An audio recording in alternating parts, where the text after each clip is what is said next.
Mae'r Gymraeg yn mob man yng Nghymru.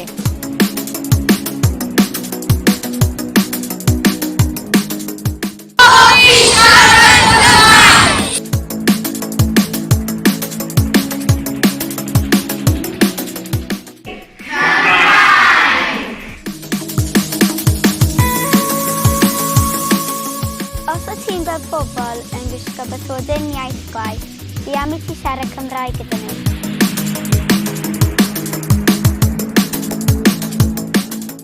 Fi mor falch bod fi wedi dysgu sut i siarad Cymraeg.